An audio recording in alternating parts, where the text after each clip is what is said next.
Will you join me in pledge allegiance to the flag? I pledge allegiance to the flag of the United States of America and to the republic for which it stands, one nation, under God, indivisible, with liberty and justice for all. Thank you. Dana, could we have a roll call? Sure. Jacqueline Daniels here. Tyler Kennedy. Here. Jalen Daniels. Present. Frank Pergola. Here. Adam Preston. Here. Sean Vallis. Here. Ronan Brown. Here. Noah Dara. Here. Patricia De Silva. Here. Christopher Rogers. Here. Daniel Staub. Here. Carl Williams. Here. Lisa Glazer. Here. And Anne here. Thank you. A quorum was met. Thank you.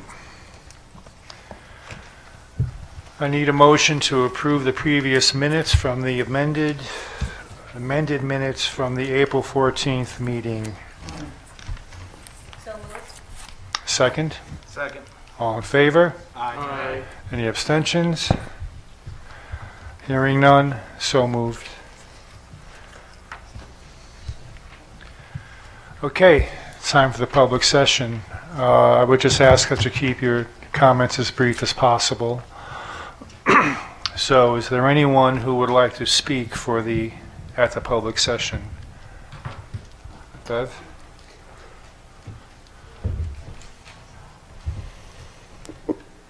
Good evening. Beverly Tidmarsh, 77 Westfield Avenue. I also chair the Ansonia School Building Commission, and I believe you have a contract before you tonight for your approval from Tecton Architects, which is the architectural firm that the Building Commission chose in April to design basically the new middle school. The vote needs to be for approval and also to authorize the mayor to sign the contract. So if anyone has questions, we have 3 Board of Aldermen members that serve on the Building Commission, so they're always available to answer questions. Anything else you need to know? I don't think so. We actually talked about it a little bit last Oh, night good. at our caucus. Okay, okay, good. Thank you very much. You're welcome. Thank you. Is there anyone else who would like to speak at the public session? Anyone else like to speak at the public session? Last time going. Anyone else want to speak at the public session? Okay, the public session is closed. Now for the public official session, Mr. Mayor, is there anything? Sure. I was going to say something, right? Something positive. So thanks once again for allowing me the privilege of leading the city of Ansonia as your mayor. And as I had promised, we have hired a professional full-time controller, CFO, Mike Iadice, with the city of Ansonia. And we welcome you, Michael. And he's reporting directly to me. And the city of Ansonia welcomes you, Michael. It's great to be here. Make that happen. With the Board of Alder's approval, we will be promoting Dave D'Onofrio to the position of foreman at the Department of Public Works. Dave grew up in Ansonia, was an outstanding athlete. His brother Billy was named with me to the All-NBL baseball team. And his brother John was an all-state football lineman for Ansonia. Dave is recognized by his colleagues for his knowledge, strong work ethic, leadership, and team-building skills that he learned growing up in Ansonia, and he proved in the athletic field. Dave, thank you for stepping up. I don't know if he's here. Is he here?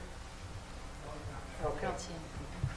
And I know based on your family's history, you are and will continue to be a breath of fresh air in the Public Works Department. I am proud to have you step into a very important leadership position, and Dave is doing a great job, and he is a breath of fresh air. He's taking care of the parks right now, so if you like the way the parks look, you can thank Dave D'Onofrio because he's leading the charge on that. Unexpected Nolan Field sewer problems. We had a sewer break at Nolan, the actual pipe break during the recent renovation, and it was repaired at an additional cost of $16,000. I stopped the construction plan for a storage facility that was going to cost the city $20,000 because we can use it for other things. And I changed the request for a sign at the practice field from $50,000 to regular grass seed. So I think we would appreciate that. I was able to procure a $40,000 rebate for 2 EV chargers in the East Main parking lot. We should have gotten that money. Kim? Not yet. Okay, a couple weeks. We're going to get the money. I am recommending we hire an outside firm. The initials are CLA. I'm sorry I don't have the name of the firm, to capture a potential 30% rebate for the solar parking facility and 40% for the fuel cell project, because the fuel cell project is 30% plus an additional 10% for a brownfield. So can you imagine if we get 40% of, let's say, $30 million? That's not that bad situation. We are in trouble financially because of it. I also found the city was overcharged on a recent electrical bill, and I have my staff reviewing the contract and contacting the supplier. Since taking office on December 1st, we have worked hard to resolve the massive budget problems we inherited. Before I forget, Memorial Day is May 24th at 2 o'clock. Please don't forget. Now, with that, to deal with the budget problems, we have appointed a professional finance team to guide us through a very difficult time. And Tom Hamilton's led the team. Tom, thank you very much, Tom, for stepping up. And Mike for stepping in. We underwent a very careful, deliberative process to elect Michael Iodice as our new controller and CFO. And working as a team, we directed each department head to cut spending and tighten the city's belt. I know nobody's happy with that for you. In my own case, I refused the issuance of a city credit card by city taxpayers and eliminated a $20,000 lease payment for a new city vehicle for the mayor for this year. I will set an example, no special arrangements for me as the mayor. I am a homeowner and property taxpayer. I am very aware of the challenges we all face today, such as increased grocery and gas prices. I feel your pain. I don't want people to think we are unaware of the financial stresses facing our citizens in our daily lives. That is why we are reaching out to businesses to invest in our city's future. We will have announcements in this regard in the months ahead. And I want to personally thank Senator George Cabrera, Representative Carol Shell, and Governor Ned Lamont for their great help in beginning to help right the city's financial ship. We're going to stay the course at this every day and night. And I'm determined to set our city back on the right course once and for all. Thank you very much.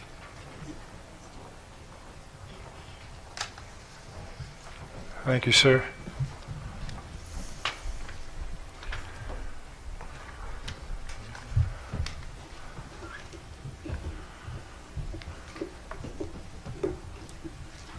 Good evening, everybody. Good evening. Do you want to turn it around? Up to you guys, what do you think? He's addressing the Board of Aldermen. Yeah. Okay, we're good. So tonight, Tom Hamilton, our financial consultant, and I, we're going to take you through this budget presentation, and we'll open up for questions at the end. So let's get started. So I'd like to start us off with looking at the historical trends, really understanding the backdrop of what we've inherited from the prior administration. And so I took a look at the last 3 years of our actual history based on audited statements. And what the chart shows is you can see that revenues are in decline while expenses are increasing. So this is what we've stepped into. On the revenue side, we drilled down and we saw that grant funding was significantly decreasing, and charges for services also saw a modest reduction. On the expense side, the Board of Education and the general government expenses have been rising over the past 3 years, so we've seen that continual trend. Now we're going to look at what this leads to. Based on the revenue expenses, we're looking at net position. And so as you see here in this chart, we've seen significant deterioration over the last 3 years, from a $3.7 million increase in 22 to 23, and then we've seen it down to a loss of $11.4 million in the most recent 24-25 fiscal year. has any questions, please ask. If you have questions at the end, you want We can do questions at the end just to make sure we get through everything. Sure. So, speaking of this history of what we've inherited, we've witnessed a lot of unsustainable and unsound practices by the previous administration. So I'm going to take us through those now. So we've seen the use of one-time WPCA asset sales used to subsidize the annual operating expenses instead of being used for one-time, payment down, paying down debt or other things you could do with one-time sale. They chose to subsidize the annual operating expenses, which is not a good practice. We've seen the use of one-time WPCA proceeds to also artificially lower the mill rates. So in order to keep the taxes low, they were subsidizing once again from the operating expenses. Not a good practice. These practices have created a large fiscal cliff, as Tom brought to your attention back in February, and for the fiscal year 26-27. So also looking at fuel cell revenue, we're seeing $1.6 million built into the fiscal year 25-26 budget, this year's budget, which will not be realized in this year or next year because there is no revenue generation. Those fuel cells are inactive. We've also seen the fuel cell debt service expenses of $1.7 million that were not included in this current year's budget, despite payments already having started. So we've actualized expenses, but they were not budgeted for. The magnitude of the overall budget shortfall suggested a tax levy increase in the range of 26% in order to restore the budgetary balance between expenses and revenues. That's how out of whack our revenues and expenses have grown. Now, looking at the structural budget imbalance that I just noted, I'm going to take you through, item by item. So the use of future revenue, which is once again the WPCA sales proceeds, amounted to $5.25 million. The use of fund balance was $48,000 was used. Fuel cell pilot payment revenue, this is once again the fuel cells are not operational, was just over $3 million. Was nearly $1.6 million. And then the unbudgeted debt service that we have to pay on those fuel cells is just over $3 million, for a total of $10.4 million. That is the financial cliff that we are currently facing, that we inherited, which is once again a 26% tax levy increase needed. So, as Mayor mentioned, we worked really hard on this budget, and Kurt had a lot to do with this, the mayor, the whole finance team, Tom. And so I wanted to break down kind of what we actually did in just some categories to make it easy to digest. So I put together this waterfall, and you can see at the left, last year's budget, our current year's budget, 25-26, at a total of $68.1 million. And then to the far right, our next year's budget is budgeted at a total of $69.1 million, and that's a 1.5% growth year over year. So how did we get there? Well, first we did a lot of cuts. We looked everywhere we could possibly to save. And so the reductions we made were about $200,000 in total.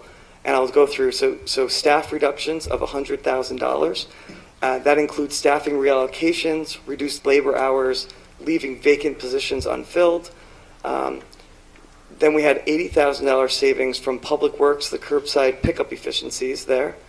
And then we have the elimination of the mayor's car payments, as the mayor just mentioned, of $20,000. So those are the reductions we were able to make. But then, the major driver of the budget increase is this debt service of over $1 million.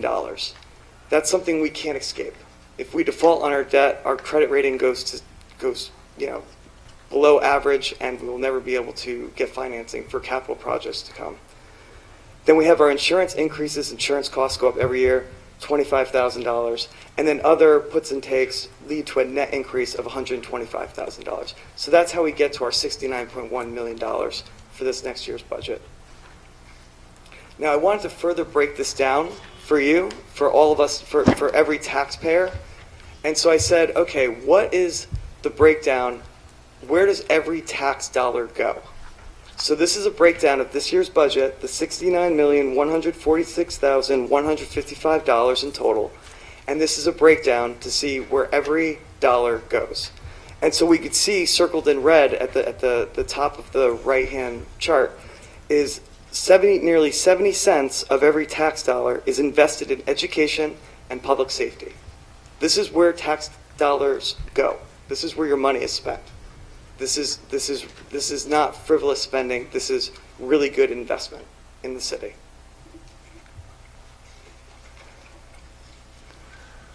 And so to further break down the budget, to make it easier to understand, we broke it down into these components.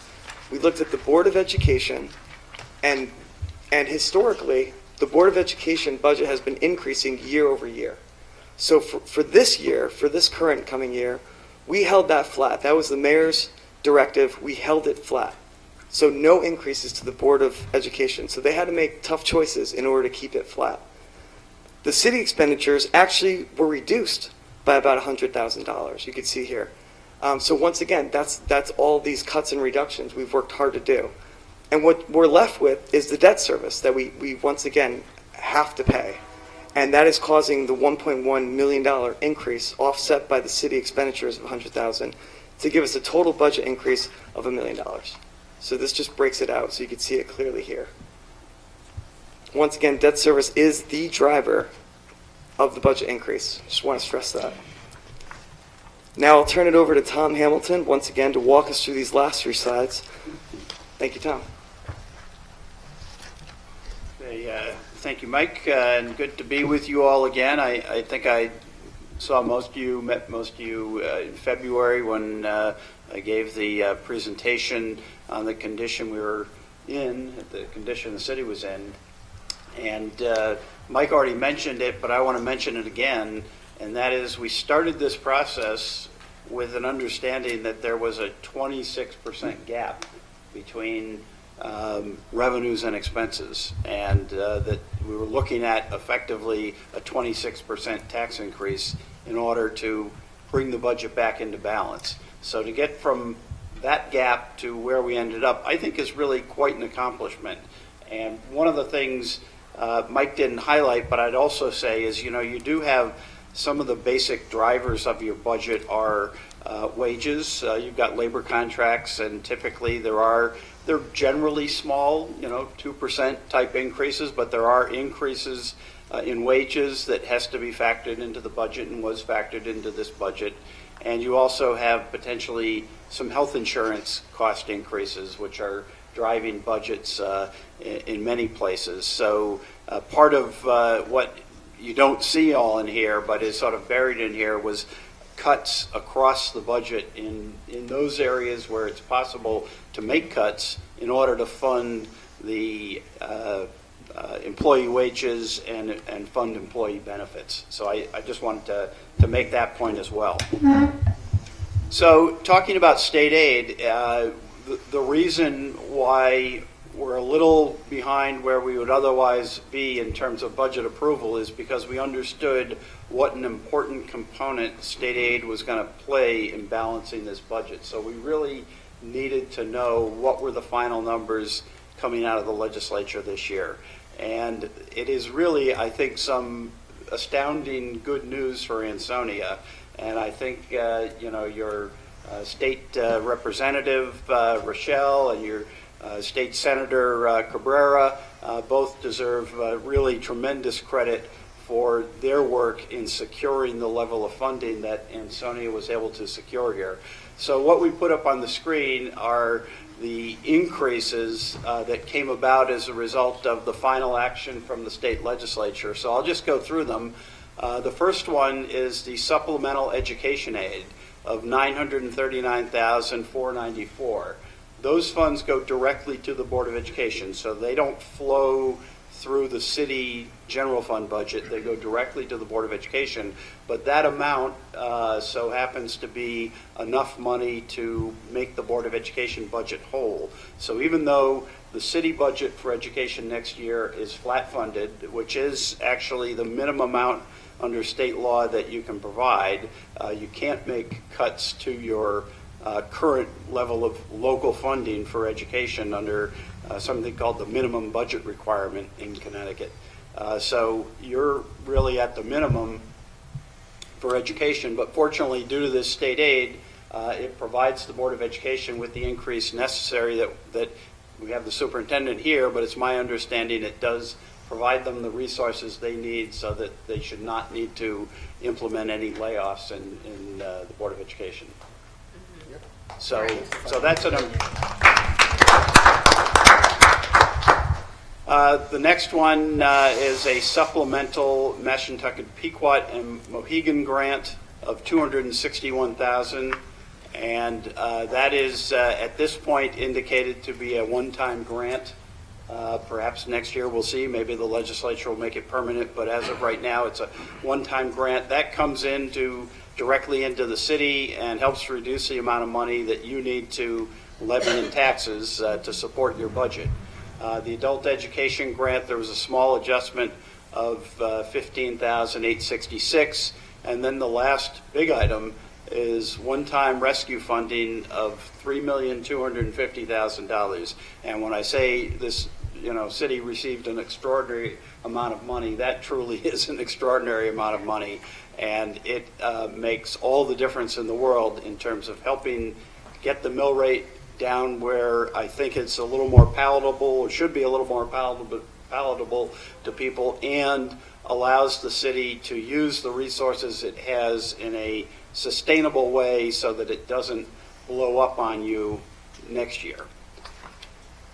So I think that those are really important components of this budget, and I couldn't be happier with where the city ended up on that.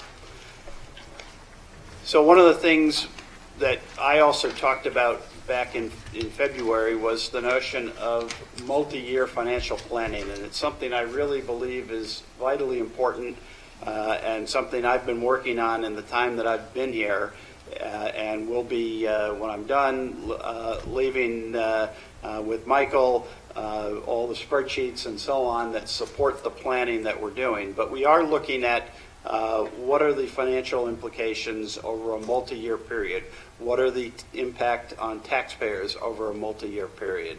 And so some important points to remember. One of the things I suggested was that given that size of that cliff, that 26% cliff you were facing, even though sort of in a pure world, I'd say you shouldn't be using one-time revenues to support ongoing expenses. What I suggested is that an approach that would make some sense, given where you are, is to draw down your resources over your, when I say resources, draw down your remaining funds from the sale of the WPCA and closeout of the WPCA, draw those down over a multi-year period in a declining dollar fashion.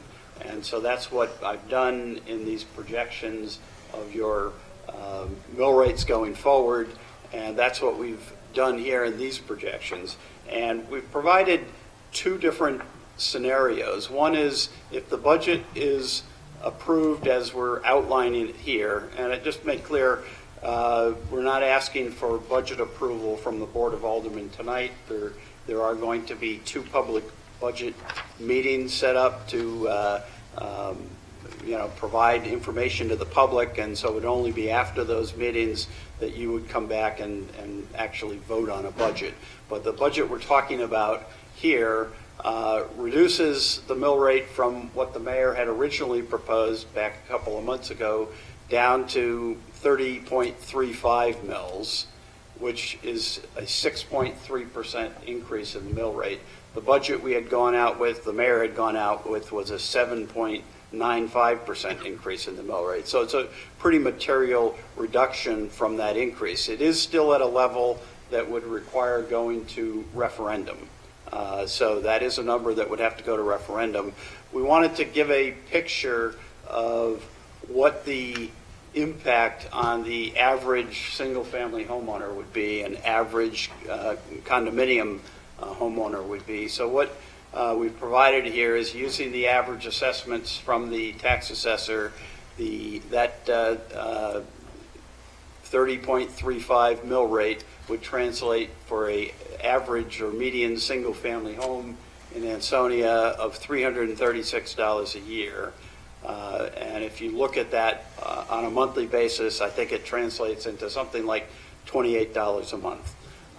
And for condominiums, which of course have a lower median assessment, the tax impact is $159 a year. And then using, again, the multi-year model we've developed, we're projecting that the mill rate in the following year, 27-28, would need to go up to 31.71 mils, and then that translates into about $250 for a single-family homeowner in terms of an increase in year 2, and $120 for a condominium owner. And then we provide over on the right of this slide, if the referendum is turned down, and what that would mean effectively is you would need to take about $1.3 million from your remaining reserves. And your remaining reserves are really from the closeout of the WPCA. The actual sale of the WPCA, those assets are all gone, but what isn't gone is the money that the WPCA had on hand at the time that the facility was sold.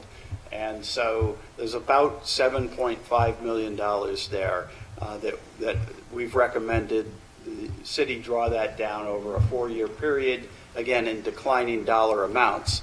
But the amount is fixed. There's only so much money that's available, and if you need to have a budget that gets your mill rate down to a certain level so that you don't go to referendum, what it means is, yes, your impact on taxes is lower next year. So as you can see, single-family residential is only $170 increase next year.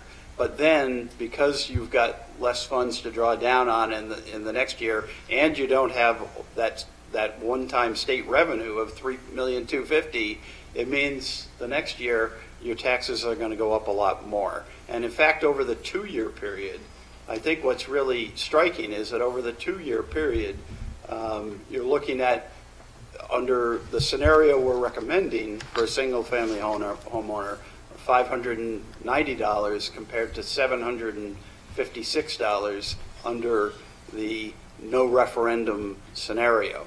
So at least to my way of thinking, you're better off spreading this out. It's more financially prudent to spread this out and to take the additional state aid of $3,250,000 and then layer in, all that additional use of those one-time resources that you still have from the closeout of the WPCA in the current year. Again, you're putting yourself back in the unsustainable practices category. So last slide, I just wanted to talk very briefly about the fuel cell. And I'm not the expert on the resolution of the fuel cell, and there'll be more to come on this later, but I did want to, since we spoke quite extensively about that in February, indicate, you may already be aware, but the state legislature did take action on the Ansonia fuel cell project. And that action that they have now taken provides a path to the resolution of the fuel cell dilemma that the city finds itself in currently. And I'm not going to go into the details of what's in that legislation, but it's my understanding that there will be a presentation probably sometime in June to the Board of Alders on this topic, so you can understand exactly what's in that legislation and what the plan is going forward. But suffice it to say, basically the fuel cell project is now positioned to move forward. And so there is still work to be done, and things to have to happen, and some things have to fall in place. But with that action from the state legislature, it's a different ball game that the city is in now. So as we had suggested in February, and I believe is actually on your agenda tonight as an action item, is the authorization for the city to issue temporary notes to bridge to provide bridge financing for the fuel, debt service on the fuel cells, both for the current fiscal year and for next fiscal year. So the expectation, certainly the hope, is that by next year, a year from now, the resolution of the fuel cells will be well underway and, hopefully producing revenue in the year after that. But this is all, I think, good news and progress for the city. I guess with that, I think Mike and I are available to I take just want questions. to do one thing. I have to thank a lot of people in the state of Connecticut because we were in deep trouble. And I have a clip from the House of Representatives, the head of the energy for the State House of Representatives spoke on behalf of the Ansonia. And I want to play that clip for you because it was a pretty tough scenario. So there's two clips. This is Mr. Steinfeld, I believe his name, and you'll hear it. Know where we are. Representative Steinberg. Thank you, Madam Speaker. This section is in response to a particularly unfortunate situation in the community of Ansonia, which somehow managed to endorse two fuel cell projects at the same time on the same piece of land. And this is critically important as a revenue generator for the community. And unfortunately, the way that the previous municipal administration chose to pursue this has led to a snafu of humongous proportions. And this is intended to try to sort it out and create an effective path for building fuel cells on this property and to get Ansonia out of the bind that they find themselves in. Through you, Mr. Speaker. I have one more clip.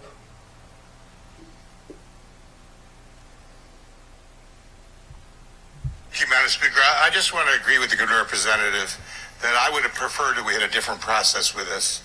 But unfortunately, we were obliged to respond thanks to the blatant ineptitude of the former administration that basically ran the community into the ground and left very little choice but for us to take remedial action on behalf of the entire community, which does not deserve to have been served so poorly by that municipal administration. This section would not have been necessary if the people responsible in Ansonia had behaved in any way responsibly. Through you, Madam Speaker. I just wanted to hear it because you've been hearing me preach about that. How can you have two projects on the same piece of property and then spend $37 million and have us pay interest on it? So that's why we went to the State House. We got a lot of support. We got support from the Department of Environmental Protection. We got support from Trura. We got support from the governor. We got support from all our state representatives. George Cabrera was a big supporter, Lieutenant Governor Beiswitz. So I want you to know it was that bad, okay? And we're lucky we got it through. So it was a team effort. We got it done. There's more to come. We did get approval. I don't know. We're going to get approval to do 2.4 or 2.5 out of 3.6. And as I told you before, they approved the project. They didn't have a customer for it, and the project was too big for UI to approve. So we're sorting through that right now, but we have a path. And hopefully next year we're going to be generating revenue, and we'll have this thing built, and we'll get rid of this $37 million millstone around their neck. So I want to share that with you. It's a really big deal. We're going to talk about that more at the Board of Aldermen next month. I don't want to share with everybody right now. So thank you very much. Thank you. Do any of the board members have questions for Tom or Mike? Well, regarding the proposed and denied here, so this is under the understanding that it's drawing down on our current revenue year over year, along with what is provided from the state, the 3.2 million. Yeah, the budget that the mayor originally proposed, which we didn't know that we were going to get $3,250,000 from the state, so that was not in there. But what was in there was a planned use of $3 million from the $7.5 million that's left over from the WPCA. So we were using a big chunk of city money in this upcoming budget, and then we're proposing to drop the amount. I think, if I remember correctly, it was $1 million a year or $1.5 million a year or something. Correct. And what's in next year's budget, now that we have the $3,250,000, is we've reduced that use of fund balance to $500,000, and then it jumps up in year 2, but then drops down in year 3 and 4. Yeah, just a caveat, that money we receive from the state has to be used in this year's budget. Just so you all know that. Okay. And so I guess I'm a little confused on how, if the referendum is denied, is that because we're assuming the 3.8% from last year? I'm not quite sure I understand the question. So it says referendum denied on 2026, 2027 is 3.8%. Is that including the $3.2 million that the state has provided along with drawing down? Yes, we've assumed receiving the $3,250,000 under both scenarios, but in order to bring the taxes down to a level that doesn't require going to referendum, we would need to take, I think I had said $1.3 million additional in this year coming up, which means there would be $1.3 million less available to use in the following year. Okay, so just to make sure I'm understanding this correctly, and apologies for the ignorance. So under the approved referendum, what we're trying to go to is 6.3, and this is again using what the state has provided, along with some of the current fund balance. The small amount, but yes. Right. And then if the referendum is denied, right? Right. We'll have to assume the 3.8%, which is last year's tax increase. Is that correct? I'm trying to figure out where 3.8% comes from. 3.18. Apologies. Yes, it's very important. It's based on the, I don't know, we have Kurt Miller here, who's got more experience with this than I do, but it's essentially based on a tax levy calculation from current year to next year. And using that calculation, if it's over 3%, then you have to go to the voters. So the 3.18% is just the mill rate increase. But when talking about referendum, it's a 3% tax increase, not mill rate, it's tax increase. Total taxes. Right. The total taxes. God bless you. Bless you. Can only go up 3%. The total tax, not percentage of, not the. Yeah, as soon as it goes to 3%, it could go for the voters to approve. I understand that process. I'm trying to figure out how we arrived at 3.18. That's just what the mill rate That's a mill rate, which is a different. It's just a different metric, but that's what it translates to. Not used in that. So where are we at now? We're at 28, 27? 28.55, is That that? sounds right. All right, so that makes sense. Okay. And so have you guys also projected the increase of revenue that we're going to get from the fuel cell project? And will that, are we doing worst case scenario? That's not a done deal. No, I understand that. I'm just saying, is this worst case That's how we scenario? got in trouble before. Yeah, we've not built any fuel cell revenue in here, but I'm just making sure. Double tap. If that happens, Following year. great. All right, we'll revisit it. Okay, good. I just wanted to make sure that we're all on the same page. We're going to put future revenues in there. No future revenue. No future revenue. Yes. So you're saying the best case scenario over the next 2 years is to approve the current increase, Yes. and that will ultimately result in actually a less tax increase overall. That's correct. Over the next 2 years, yes. Anybody Any else? more questions? Yeah, one question.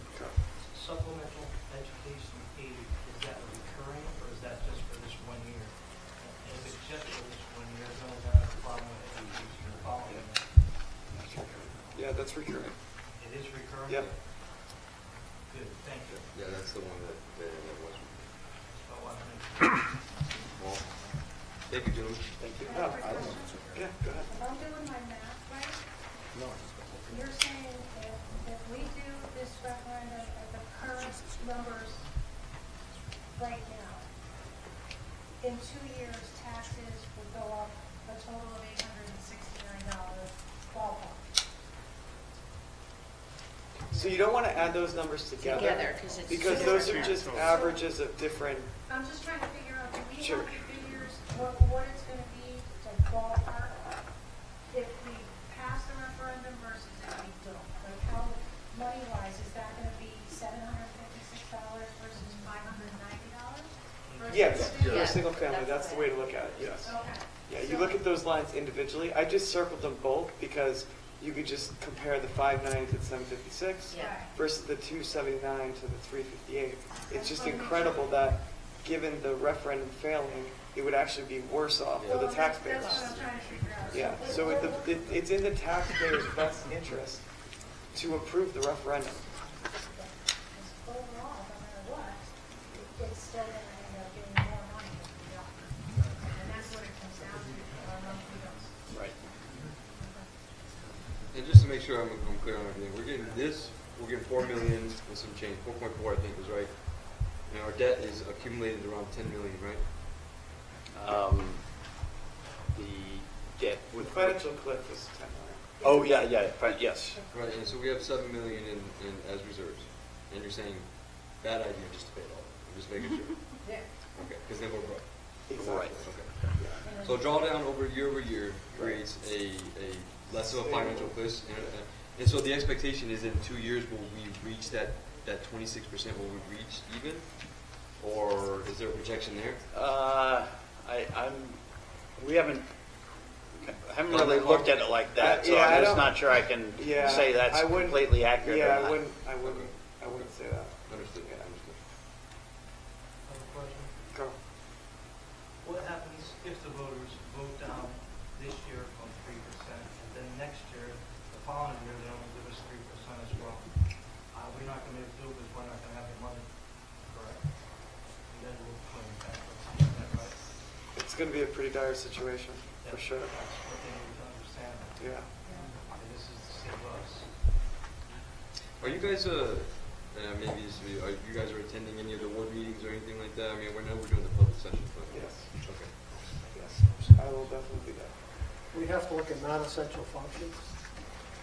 We'd have to look at garbage collection. We'd have to look at the library. We'd have to look at the nature center. I'm just, Teachers, Yeah, no, I want examples that we could tell them. Police. like- Yeah. What would happen? teachers. these are things we would have to look at, non-essential functions. Education, The education is different. Education. If I could just, so Carl, you asked, if it's, we got that 939 this one time. They're having this blue ribbon commission, hopefully to change the foundational amount for future.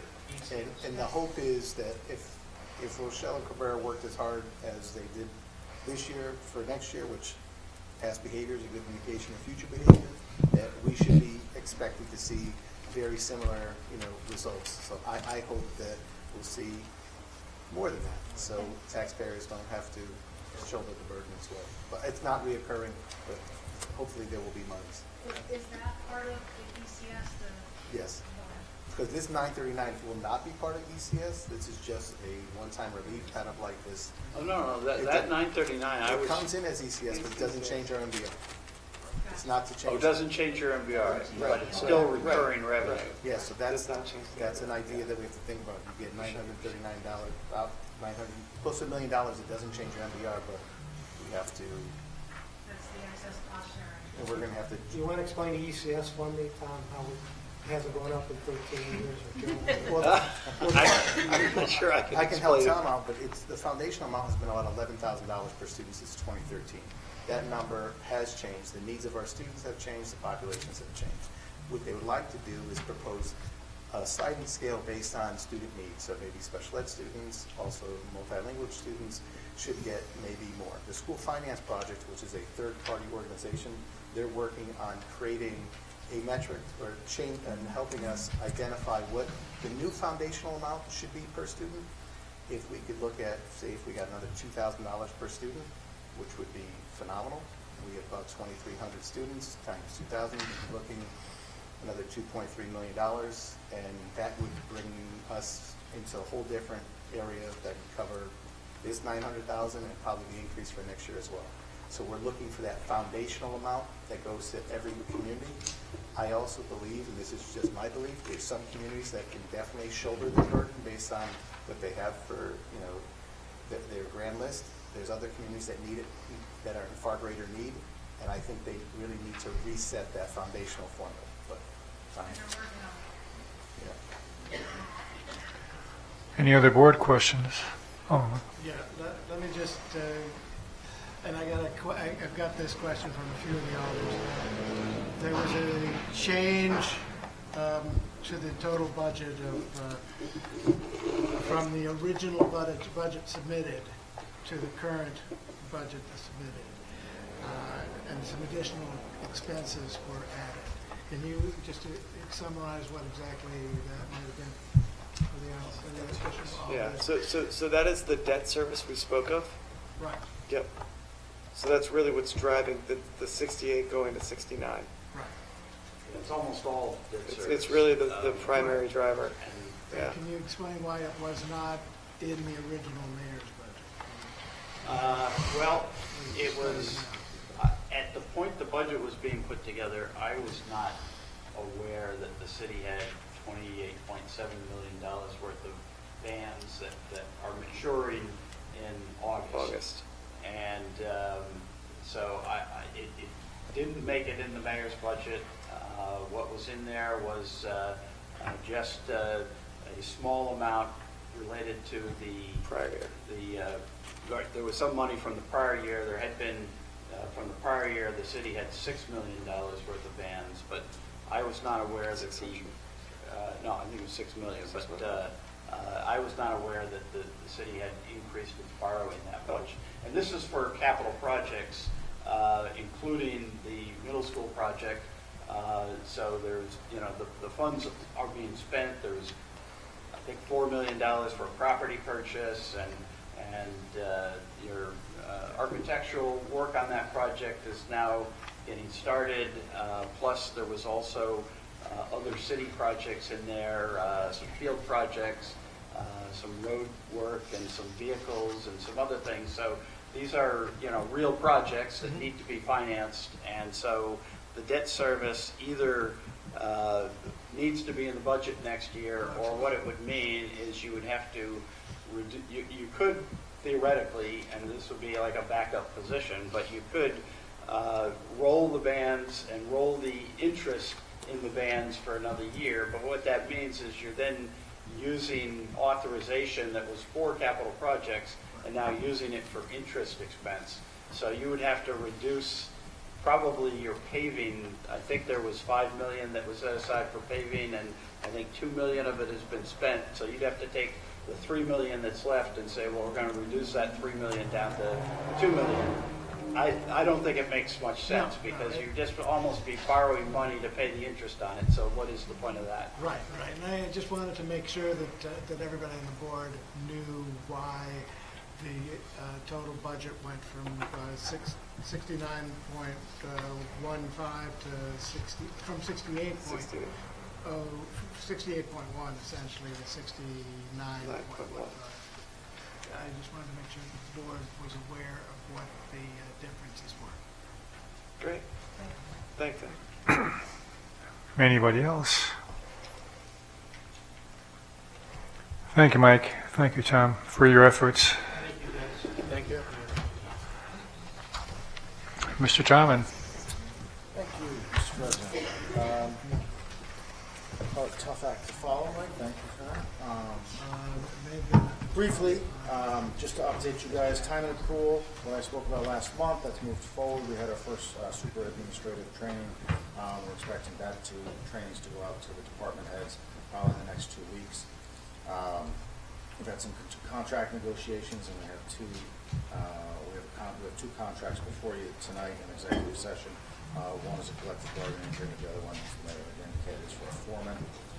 We have two ongoing negotiations ongoing with the Teamsters, continuing this week and moving forward with those. So hopefully we'll have something for you in June on that. Aside from that, I mean, the theme of the night is obviously cost savings and things like that. We're examining other ways that we can try to save money, looking at our insurance contracts, compliance and risk issues, and just going through things like that. That's pretty much the theme. So you want to mention we're looking to hire some people soon? Absolutely. Yep.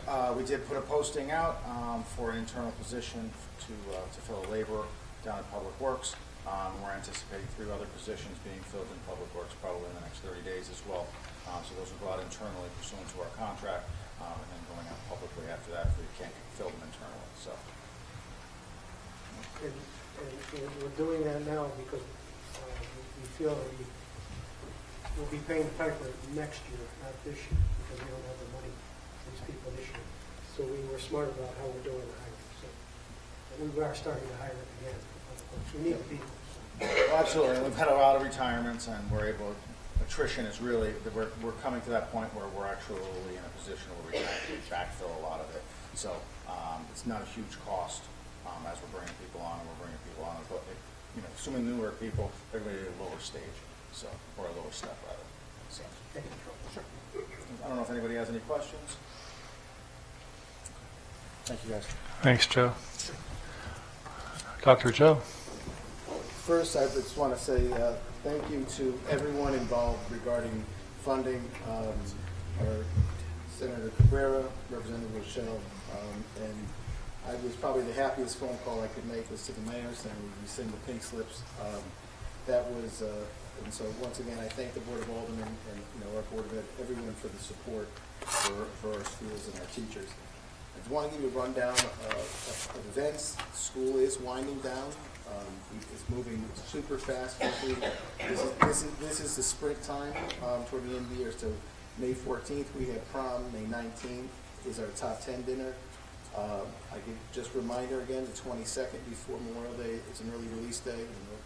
Our graduation will be June 13th, 9 o'clock in the morning, and June 15th is our last day of school. I do want to let everyone know we are in the middle of a lot of state testing right now. Hopefully state testing will be ending, and as of today, all of our teams in this season are in the state playoffs. It's the first time we've ever had Thank you, sir. graduation will be at the field. Yeah. I know. Carolyn, would you? I don't have much to add. This is a big night, obviously, for the budget. So we were just the Corporation Counsel's office working on streamlining some processes of when cases come into the city, when people file lawsuits, how we can help streamline that and make good use of evidence for later on. We are reviewing contracts with Fuel Cell. We are very excited about the happenings at the state capitol this last week. We're very grateful to so many people. I've been working with the chief on the speed cameras, so I think he's going to talk about that. And that's all I have for tonight. Thank you, ma'am. Chief Williams. Good evening. Yes, I have something other than a uniform. You missed the dinner at Michael Jordan's. I'm missing a dinner right now at Michael Jordan's. There's an annual Chiefs conference. That's a 2-day conference. So I came back though for your meeting. So just real quick, I know you have a bunch of other stuff going on. We have an officer that's currently in field training. He graduated from the academy. We have another one graduating in 2 weeks. We have 2 additional ones in the academy. We still have about 6 open positions. So if you do know anybody who's interested, please send them our way. We have been running testing nearly every day, doing some kind of testing to try and get some of these positions filled. I won't even talk about the budget because I think you've all talked about the budget enough, so I won't even comment.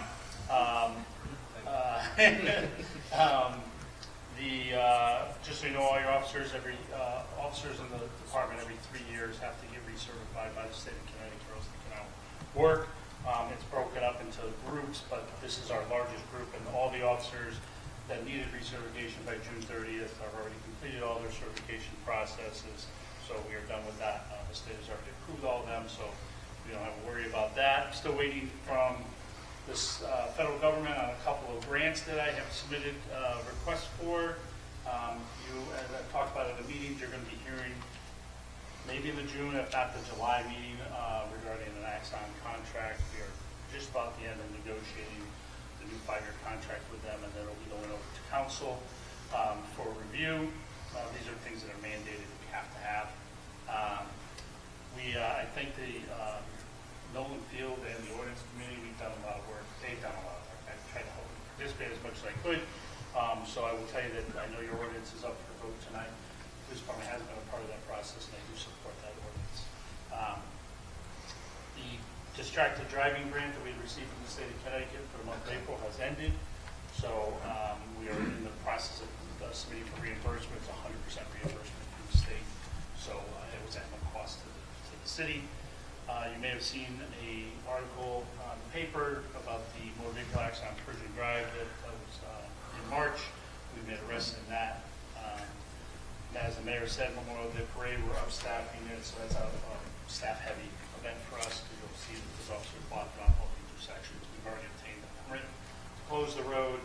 And also, Mayor, the Woodbridge Ave Memorial, I know you guys posted it on Facebook. But Woodbridge Ave Memorial is this Sunday at 2 o'clock. So we'll be closing Woodbridge Ave for a little while. If you have any questions, when the ordinance on the speed cameras comes up, I'll give you a quick overview. If you have any other questions, we can take. Awesome. Thank you, sir. Oh, I do have one more thing. I said thank you. Yeah. So I know the mayor is aware. You all have dealt with Lieutenant Lynch over the years. So Lieutenant Lynch has advised me he was going to be retiring from the agency at the end of June. So he is, as you know, he is my number 2 in the department. He runs our operations. Him and I came on together. He has 36 years of service to the city. So I just want to make sure that you're all aware that he's going to be retiring at the end of June. Okay? All right, now I'm done. Thank you. Well, that closes the public official session. Okay. Financial reports. We have the Finance Committee, vote recommendations, and a refund report.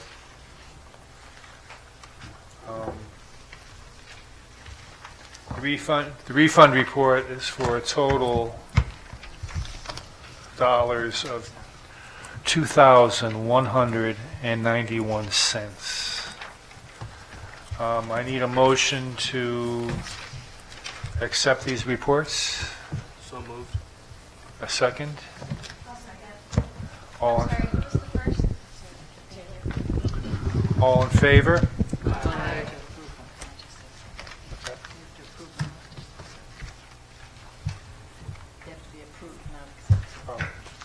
Approved, I'm sorry. Thank you for your patience with me. Approved. And second was who? I'm sorry, I lost my second. All in favor? We got that. Aye. All opposed? Any abstentions? Hearing none, that motion is passed.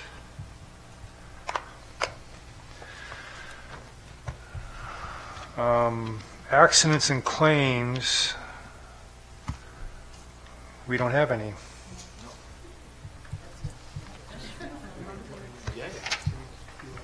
What's that?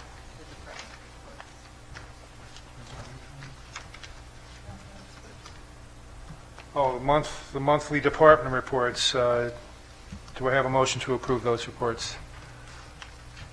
So moved. Second? Second. All in favor? Aye. All opposed? Any abstentions? Hearing none, so moved. Accidents and claims, we haven't got anything. Next is communications. Communication number 1 is the City of Ansonia acting through the School Building Commission and Tecton Architects, their agreement.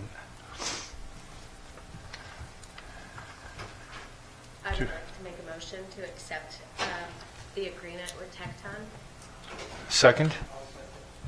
All in favor? Aye. All opposed? Any abstentions? Hearing none, so moved. It passes.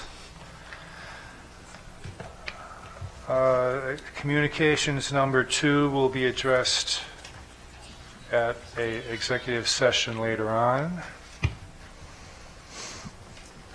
Next is the City of Ansonia and the Clinton Larson Allen Agreement for investment tax credits.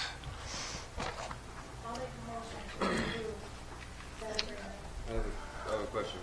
So is, just to make sure I'm understanding, that agreement is for us, the CLA LL agreement is for them to invest in getting those tax credits, right?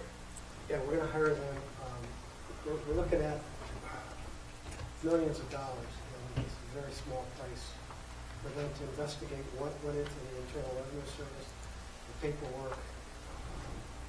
They'll gather all the documentation that's needed from JCI or whoever is doing the project, and they'll submit it, and then the city will get the refund. We don't have anybody in the city capable of doing that. The EV project, I actually did that. I knew something about that. I got involved with that. But this other project, I don't know where the paperwork is, it's before my time, there's nothing I can do. We gotta have somebody that's what they do. But we're talking about a few $1,000s to get millions of dollars back. I think it's a small, it's really. I second that motion. All in favor? Aye. All opposed? Any abstentions? Hearing none, it is so, it's passed. Number 4, the suspense report. Do we have a motion to accept the suspense report?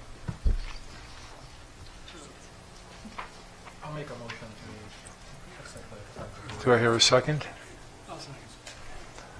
All in favor? Aye. Any abstentions? Hearing none, it is approved.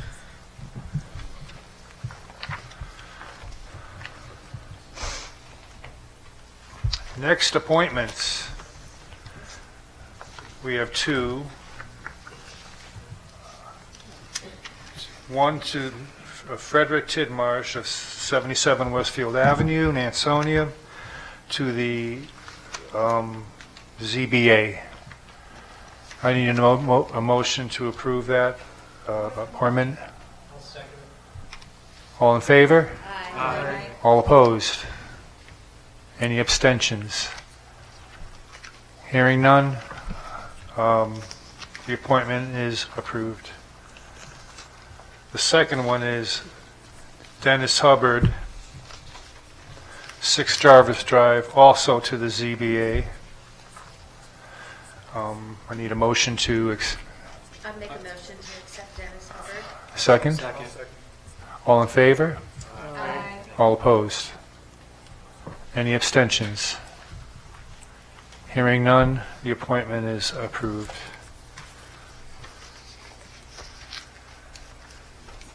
Resolution number 1, authorizing the issuance of $5 million of temporary notes of the city. I need a motion to approve that. So moved. Second. All in favor? Aye. All opposed?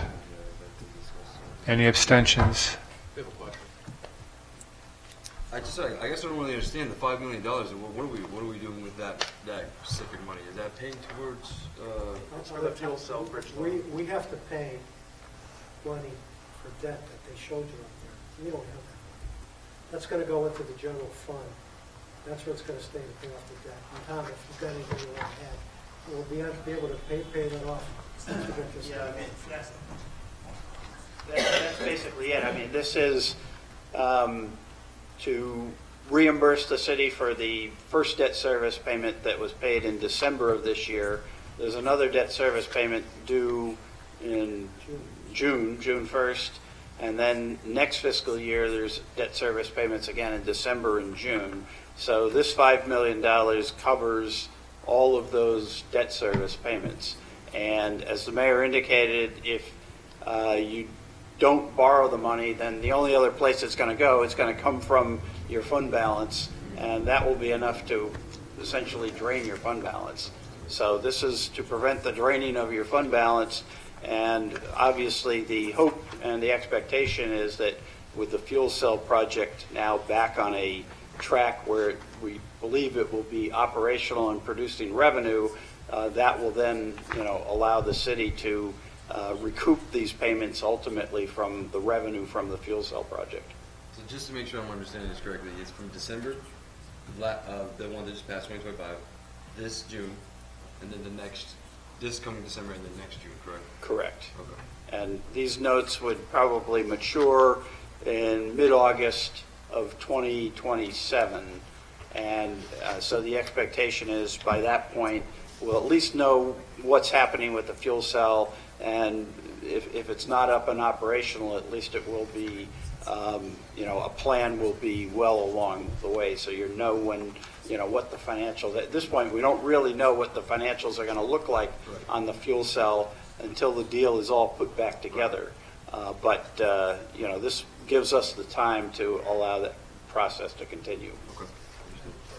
Thank you. What's the interest rate on these notes that are going to carry for what, 2 years or 3 years?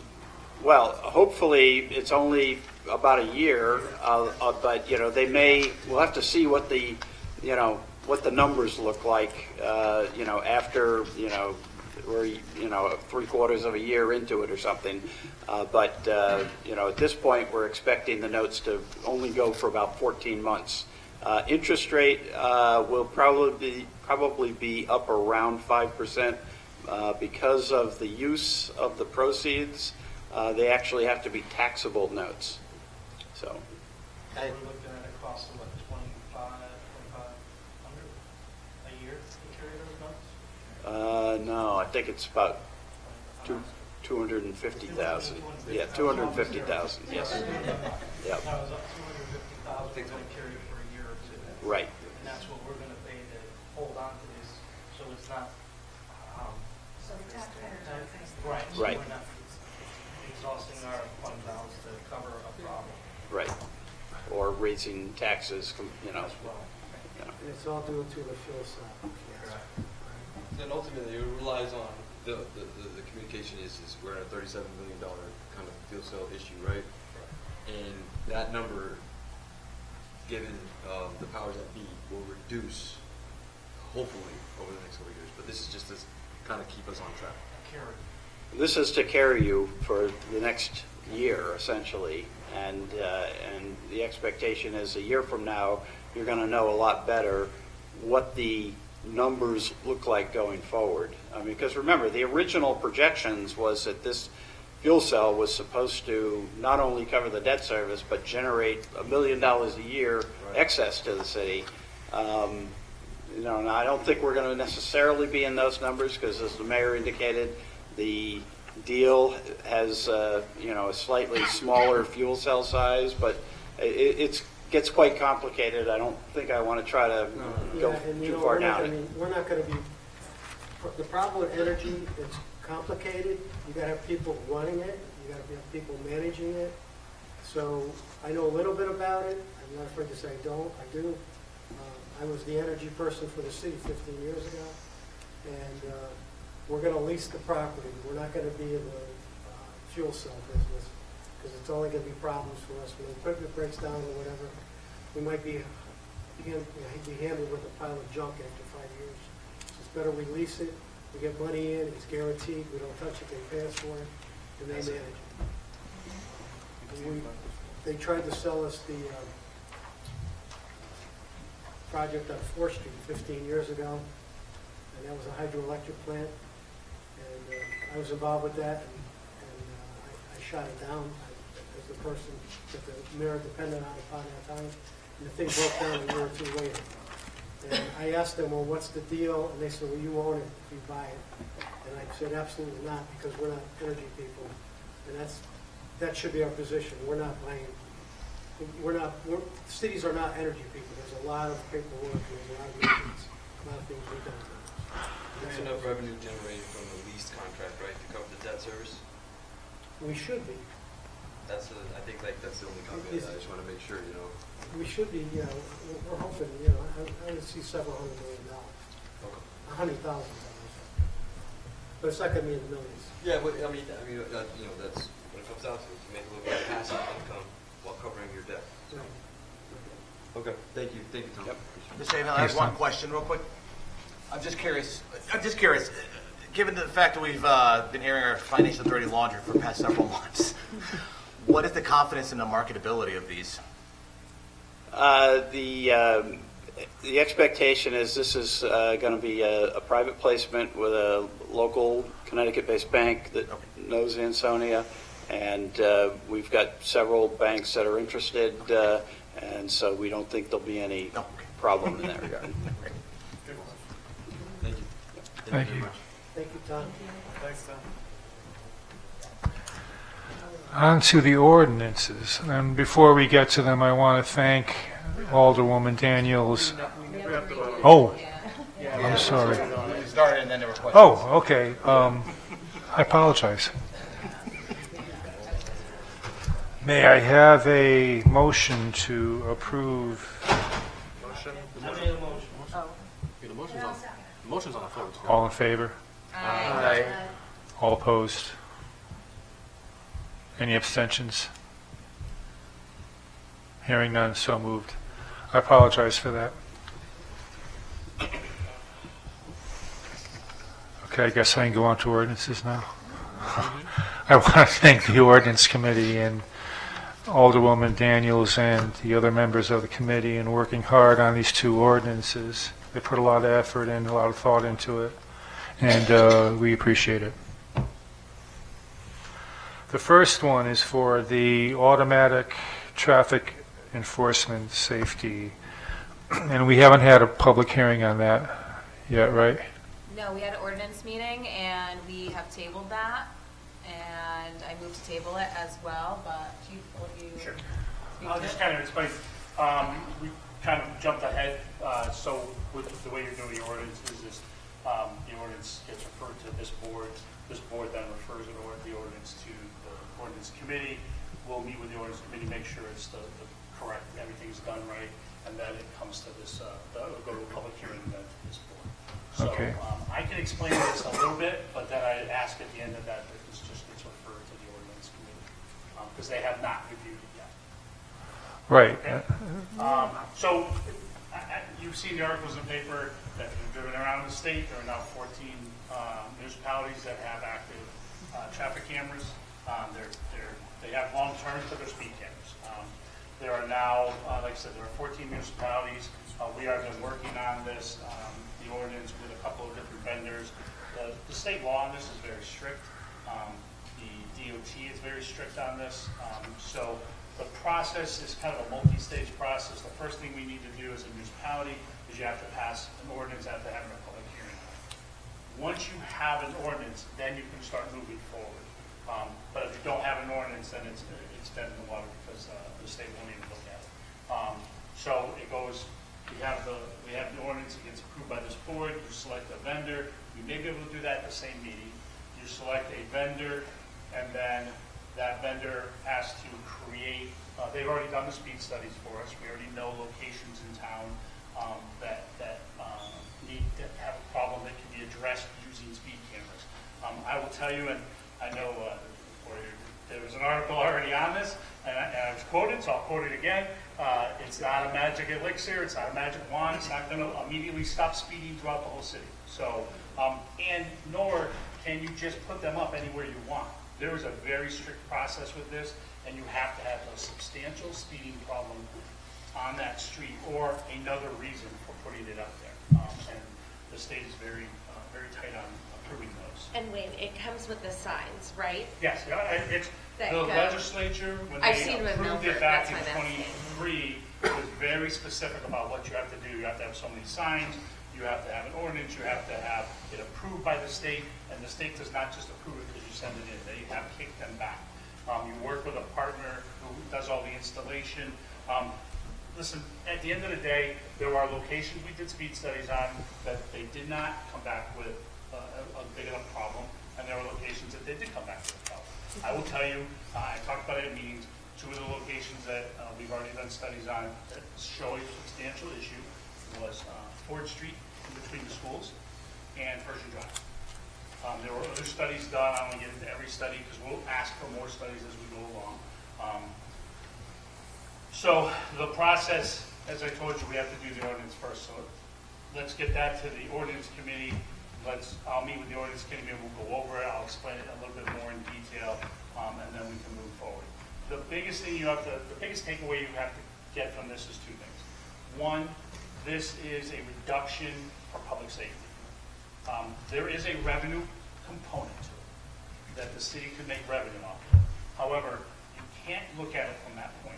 Yes, if you get revenue from it, great, it's a great side point, but it's about stopping speeding. If you look at the accident we just had, we had a fatal on Persian Drive, there's a speeding problem there. It is basically putting a police officer there 24 hours a day. I guess is how you would look at it. The second part that is even as important is that it's zero cost to the municipality. You will never write a check from the municipality to the vendor for anything. They take a big, there's a fee that the city obtains, and then there's the state had put in the legislature put in a processing fee, basically administrative fee that the company can charge.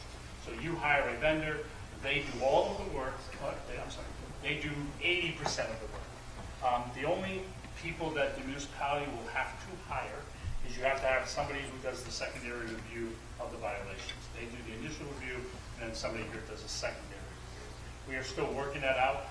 You will probably have to hire somebody, but I will tell you that the cost, the revenue that comes in from the program, part of that you can do is pay for the cost. So the city will have a net. They'll net money off of it. It will not be a point where you are just paying for it. So I just want to make sure that you're very clear on that. It's a question that comes up a lot. Let's get through the first part, and then I'll have a presentation here. Once we have selected our vendor, I'll have to make a presentation to you as well. But let's get this. I ask that you send this over to the ordinance committee, and then the chairman and I will come up with a time to sit down, meet, and at least have a discussion. Okay, and the ordinance that is in front of them it's not, as I've said in the paper, a lot of quotes in the paper. It's not a cookie cutter, but it follows the statute. You have to follow the statute. You can't do things that aren't allowed because as soon as you send it to OSTA, when you send up your package to them, they look at the ordinance first. And if your ordinance isn't following the law, then it doesn't matter what else you send up. And I will tell you though, once you have a public hearing on it, you pass the ordinance, you start working with the vendor, they put the package together that will be sent up to the state. Prior to it going up to the state, you have to have another public hearing on those specific streets, so people can come in and speak if they want to. Okay?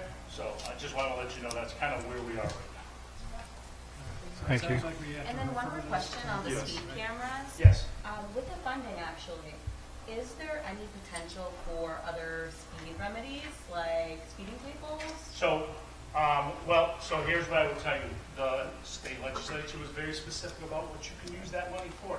If you make revenue, which municipalities are making revenue. If you're not aware, the state is going to activate them all June 1st in all construction areas on highways, so slow down on highways. But the money that comes into the municipality can be used for traffic safety issues. So you can use it to support your program, meaning you pay for any salary or anything like that. But you can also use it for improvements in the city to address speeding in other areas or any kind of traffic safety, including infrastructure fixes. So sidewalks, paving, stuff like that. So there are things. I won't say it's loosely worded, but there's a big window of what you could use it for. So the city does have an opportunity. I will be honest with you, and I don't want you to take this the wrong way. I hope that we don't issue one ticket because that means everybody's slowed down. I wish that was going to be what happens. At this conference, I've talked to 4 different chiefs that have than in their cities. They do find a significant drop-off. You're talking 70 to 80% drop-off. Wow. But there are still people who buy it. And in case you're wondering, the ticket goes to the owner of the vehicle. So all of you who have children, you will get the ticket to your children. Thanks for Okay? that. So just so you know. I do have one question. Go The ahead. 14 other municipalities, what's the average amount of money they generate throughout the year? You know 'Cause what? I can imagine you get It's good a stuff the first wide year. range, so I'll give you the big range. So Washington, Connecticut was the first one in the state. And I will be honest, a lot of us didn't really pay attention to it because there's such a process to do this. A lot of times we're like, Washington put the first one in. I don't know what their number was, but I won't say it was a lot that they were recovering. What really kind of stood it out is Middletown put them in on 866. In Middletown, I can tell you, I know several people who may have gotten tickets there. And they had a serious traffic problem and speeding problem on that street. I grew up in that area, I know exactly where it is. But their traffic volume on this was tremendous. But you're talking, they fined, I believe in the last year it was over $1 million in fines. $5.5 million Is that, yeah, issued. issued 2.5 fines. It's a matter of the payment. That's the thing, I was gonna say collection rates. Collection rates, right now in the state of Connecticut, collection rate is running 60 to 70%. And they are working on a fix to the other 30%. As to what, because the municipality can pursue, they can pursue it through another process, but there might be some changes the way that it's to get compliance. Again, I'd rather have speed compliance than not fines, but I don't live in that utopia. So, what's your, like, what would be, if we, say we're like, let's go do it today, how long is, implementation? Probably about 3 months. Probably about three, let's say 3 to 5. I'm dependent on the state DOT. So I don't know if anybody's watching. So we hope it will definitely be done by the first of Yeah, I would expect if we can get this up and running, I would expect cameras to get for the end of the year and for the process. And again, when I tell you there's a process, the inside process, so the first 30 days of a camera being up, you can't issue any tickets, you can only issue warnings. And that's by state statute. And you can't start issuing fines until the second 30 days. So then if you think about it, if you're issuing them the second 30-day period, then you're actually not collecting payments probably for weeks after that. You know what I mean? They get the bill, then they have to pay the bill. So it's a process, but like I said, I would rather be just obey the speed limit. I don't think my phone would ring anymore if they obeyed the speed limit. Nobody would come to any of my meetings. Because speeding is the biggest problem, and it's statewide. It's not. I wish I could say it's amazing. It's not. It's a statewide problem. Drive on a highway. I have a question. Will these speeding tickets act as like a normal functioning speeding ticket, as if like an officer gave it to them? So No. like So there's a difference, and this is where if an officer, just so you understand, if an officer stops and gives you a ticket, is a higher fine. It is a higher fine, and the ticket, the fine when they pay the ticket, it goes to the state of Connecticut. The city never sees any money from any tickets issued by officers. This is a civil fine. The fine amount is much lower. It's $50 for the first offense, $75 for every subsequent offense, and the fine amount goes to the municipality, not to the state. And then there's an administrative fee that goes to the vendor who's running the whole system. What about ticket suspension? What about license suspension? Is there a certain Yeah, that's what I was trying to So ask. it is not part of it. It does not get reported to insurance companies, nor does it go as points against your license. If an officer does it, if an officer does it, again, what I think is going to happen is, this is new to the state of Connecticut. It's only been a couple of years. And now that it's starting to pile up, for those of you going to Milford will be live next month. They also delete the data. Yeah, so Beacon Falls is pulling in Prospect. I mean, there's a lot of municipalities that are they're using it, 14 of them, but there's a lot more that are going, that are in the process. Okay? So that's the best I can answer. That's kind of like the generic overview, but once we have the company come in, they'll actually do a presentation to show you. Okay, thank you, Chief. Okay, I need a motion to table this item. No, motion to refer to the ordinance committee. Yeah, motion to Refer it back? Yeah. Okay, motion to refer. Proposed ordinance. Motion to refer this back to the ordinance committee. So moved. Second. All in favor? Aye. All opposed? Any abstentions? So passed, so moved. The second ordinance is for the use of the athletic fields. I need a motion to accept this ordinance. Before we make this motion to accept it, I did go back and forth a little bit today with Javi. I believe there's going to need, a change is going to need to be made to it. There has been a suggestion that we have to cap the time of when sporting events can actually start. We ran into an incident a couple of weeks ago that some teams, I'm not going to name the teams, wanted to start an event at 8 p.m. That is way too late to be starting any kind of athletic event up there. That means that the park wouldn't shut down almost to 10 o'clock, Wayne? We shut the parking lot, let's say sunset, but we give them a little bit of time to put their cars out. So, Parks are closed at sunset. most sporting events, most of the high school events start at 6 or no later than 7. The majority of the high school events have moved to a 6 p.m. start, which has really helped, I think, moving most of the events to 6 p.m. But it was made to my attention that we should put the latest at a sporting event should start at 7 p.m. up there. Do you want to refer this back with Is there any potential to put that in the field use policy as opposed to the ordinance? Yes, I think that we can do that, is put it into the field use policy. So then that would have to come from recreation, and then that would have to come back to us, correct, Jeb? That would make more Okay. sense. Yeah. So then, So we can still move this then? yes, we can. yes. I just needed to bring this out Thank you, to thank you. everyone's attention.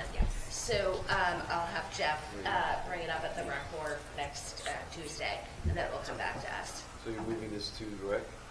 No. No. We're gonna move to approve. We're gonna move to approve this, but that changes. It's better to have it. okay. We're moving forward with it, and then we're going to make an addition. Yes. Okay, I need a I'm sorry, go ahead. The field use ordinance also gives difference to the field use policy as Yeah. well. So we'd be able to adopt the Yes. hours for the time limits as well Yes. within the ordinance. Okay, as long as that works I'll out. just make sure that it's on the agenda for the recreation meeting next week. Okay. Did they already submit that to? We've got to make a change to that. I'm just bringing it up. We also heard in the ordinance public hearing that we might also make a suggestion for the policy to review policy on a basis, a timely basis. I thought the field use policy was already submitted. So you're just amending it, that's what you're doing? Yeah, that's. Okay, I need a motion to approve this ordinance. So moved. Second? I'll second it. All in favor? Aye. All opposed? Any abstentions? Hearing none, the ordinance is approved.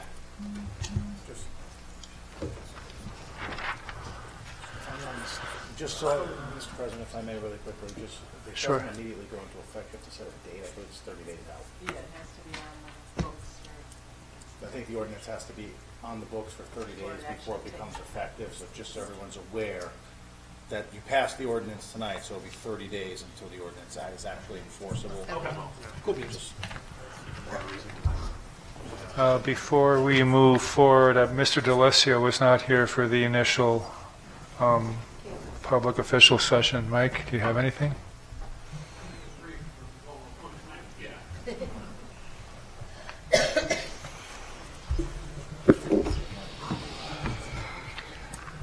As you know, Dave D'Onofrio, you guys are voting on tonight as my foreman.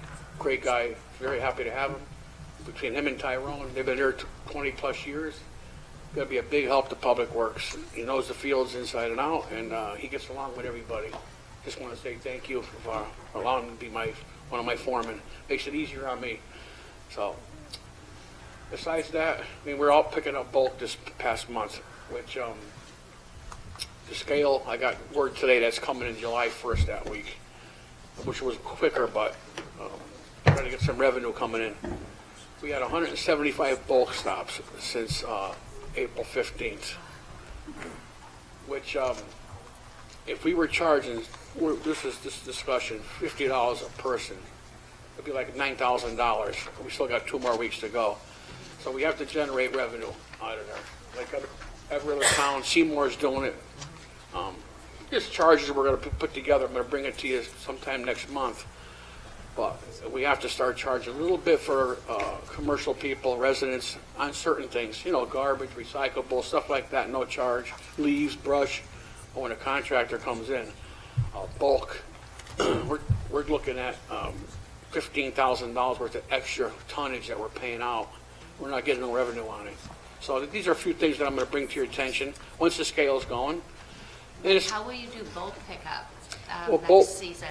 You see, if we don't, bulk pickup in other towns like Seymour especially, if somebody calls in for a bulk pickup, we give them a schedule. They come down to our place, pay a $50 fee. Okay, so it'll be a flat $50 Flat fee fi- for bulk pickup? Yes.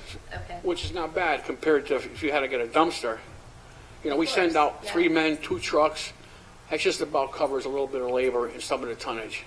So it'll save us a little bit. Otherwise, when they come to the transfer station, they're going to be paying like $10 for a chair, $15 for a couch, certain things. So if we don't charge them this way, they're going to wait till bulk season comes, and they're going to put it out in the curb for free. So if we give them that small initial cost, and we'll publicize it for a month or so before, show other towns what they do, so the residents don't get really upset with us. Because, you know, they're used to getting stuff for free. When they see change, you know what happens. They're going to be a little upset.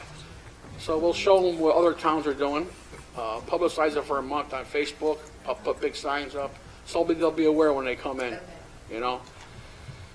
So, Could we do that at the same time when we put the fees together for the yes, sale? that's why I like to do that, so we can post it, and everybody knows for the next year that when they call in, it'd be a $50 fee, and we'll come out and pick up your bulk, you know, which is not bad at all. I mean, it just covers some of our costs.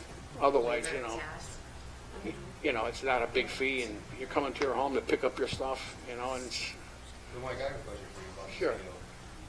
If I have a truck and I come there with some sheetrock, a couple pieces of trim, a couch, and then 2-3 bundles of bushes and some garbage.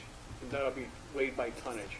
Okay. If you come in 1 or 2 pieces, you can estimate the cost, but if you come in with a truckload and it's mixed, we put you on the scale and you charge accordingly. And then that, just make sure that person's also still responsible for segment. Right, as soon as they get it there, they gotta put the bulk in the bulk metal, you know, you've gotta I just wanted to separate. make sure, because I was in the way, I thought it was like, you got to look into it, I'm like, Jesus, you guys are going to have a feel. No, so when they come in, when it's a load like that, then they get weighed as tonnage. Okay, awesome. And they get the credit card machine so they can pay very easily, you know, get the rate hung up, so say it's 120 a ton, they'll see the calculation on the ticket, and that's what the cost costs. Awesome. Just to break, like I said, there's probably a couple $100,000 a year we could probably save there. Plus, it might slow down a little bit. Tires, different things you pay for. Whatever we pay to get rid of, they have to pay for. Well, one more question. Sure. When somebody wants to do a bulk pickup, they have to come in and pay for the permit. Right, they come down to down to the transfer station. At that point, do they tell you what? What day's you're going yours? to pick up? Yeah. What you're picking up? Yes. So they can't like put 10 tires out there and say. No, the tires, Right, 'cause I know tires. that don't get and picked up for mattresses bulk. and Certain stuff. things don't get picked up. Okay. We don't pick up mattresses, we don't pick up tires, things you have to pay for. But just normal bulky materials that are no wood, no fencing, anything commercial, construction debris.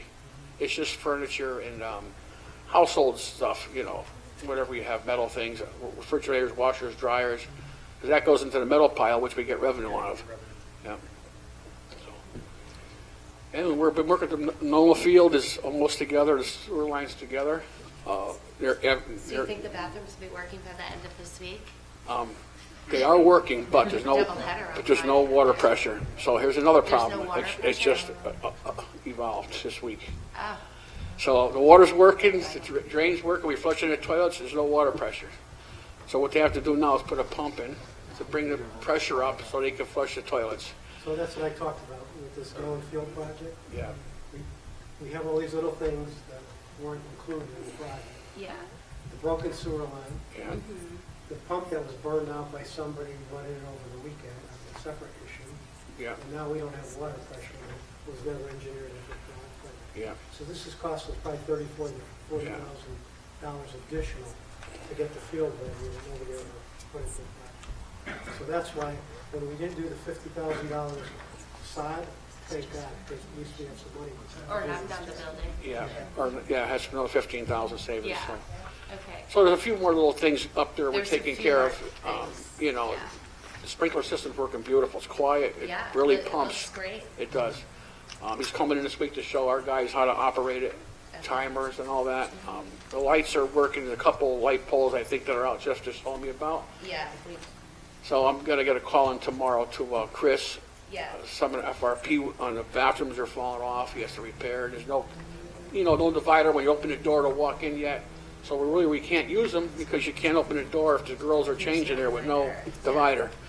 So I'm working on a few things, and I would think by next 2 to 3 weeks we should be So, because operational. that is, every time I'm up at Millen, that's the big question, is when the bathrooms are going to be open. And now we got them open. They're flushing, and there's not enough pressure to flush the toilets. So basically, we're looking at another couple of weeks then before the bathrooms are. I would think so. working. Okay, as long as I can give an answer. Yeah. That's correct. And let them know there's no water pressure. They have to put a pump. It's almost like a well pump, it's a pressurized tank that gives it pressure to flush. And other than that, just, The other thing that I think, Jeff, you spoke about it briefly at the field, is the light system. Some kind of fence needs to go around that.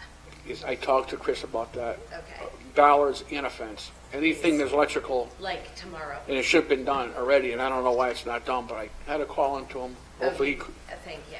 No, I'm working on that. That's very dangerous. Very Any kid gets in there, it's, So if he could, I would put that as a priority on his list. he knows that. I gave him a list, and I think he didn't call me back today because I kind of I ruined his day, but it's got to be done. We can't open it. We can't really have the kids use it until it's secured and operational. So that's about all I have. For next month, I'll try to get some numbers Did we together get for some you. of the signs ordered yet that we talked The about? ones that you gave me, Yeah. they're done. I'll get them up tomorrow morning. Great. So I think 6 or 7. So we can probably hang. Yeah. I'll have Jeff or yourself show me where you want them, and Okay. they were done today. Awesome. Thanks, Mike. That's Okay. awesome. Any questions? Thanks, Mike. Yeah, Mike, I've been hounding you about those signs for. Oh, I They're- sent a picture from Waterbury. I was Well, like, they this got looks done. good. Remember the one they got done today? 2 foot by 2 feet. Awesome. All right. Okay. Okay. He threatened to kill the sign guy. Thank you. Whatever works around here. Thanks, Mike. Do we have any new business? And we have no old business? I would like to bring something up to our old business that we talked about before. Mr. Alderman, where are we with monthly reports from every department? We are starting actually our bi-monthly department head meetings next Tuesday. They have been scheduled, so that's where we're going to start those internally.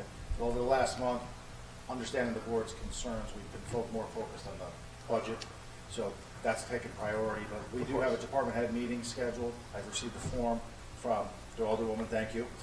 That's going to be used as a template and passed out to all the department heads so they know exactly what you guys are looking for. And we're working on 4 union contracts right now. Well, hopefully only 2 after. Well, but I'm just saying, we've been working on Yes. union, because we've been very busy, so Yes. it's a question of when we can get. But, yeah, absolutely, but I'm absolutely. defending Joe. I'm not rushing you, just.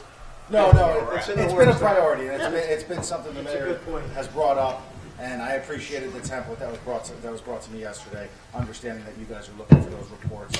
That way, the paper keeps moving, you guys understand what's going on, you can ask the appropriate questions at this meeting, so. Thank you, sir. Absolutely. Thank you. It was a good question. Okay, that brings us to exec.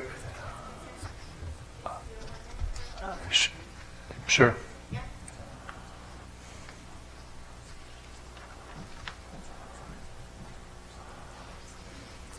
Hi, everyone. I promise to only take a couple of minutes. For those of you who have never dealt with me before, I'm Kim DiStefano, the Assistant Comptroller in the Finance Department. I've been with the city for 20 years, 14 of which up in finance. I'm kind of behind the scenes, so sometimes you don't see me or hear from me. Tonight, I left you all a copy of our final audit. in your spots, so you all have a hard copy. Then I also left a couple copies of journal entries, brightly colored. This kind of piggybacks on what we were talking about tonight with the WPCA balance that was left remaining after the sale of the WPCA. What we needed to do first was to close out the audit, finalize that. As soon as that was done, then we made all of our postings and everything to the WPCA fund for the last time. As of March 31st, we were able to move everything now over to the general fund and record it there, which is where it'll belong. It all gets absorbed and recorded into the general fund after the audit. These were just copies basically showing that we're taking all the cash balances that were remaining in the old WPCA bank accounts, moving that over to the city side. We'll leave all those as their own bank account, same number on the general fund side, at least through the end of this fiscal year. As of July 1st, we'll combine and just leave the accounts we need, which will probably be a collections account for the old WPCA collections that'll still be collected, as well as a money market account and a STIF account up at the state level.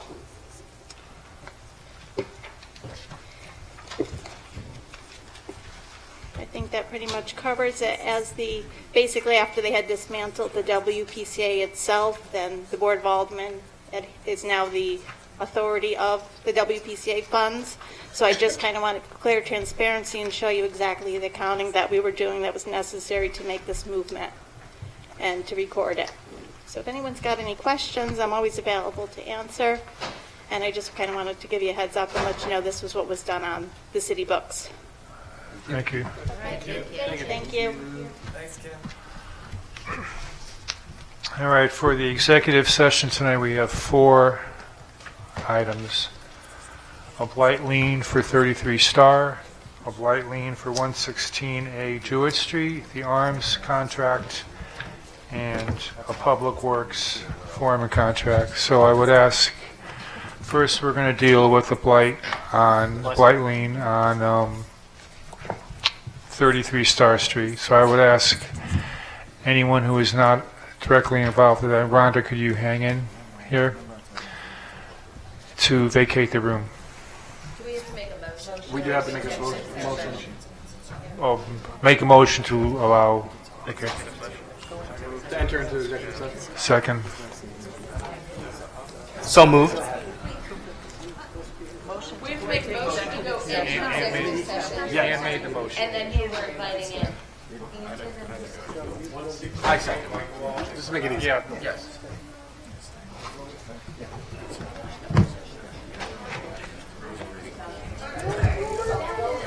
Huh? Oh, okay.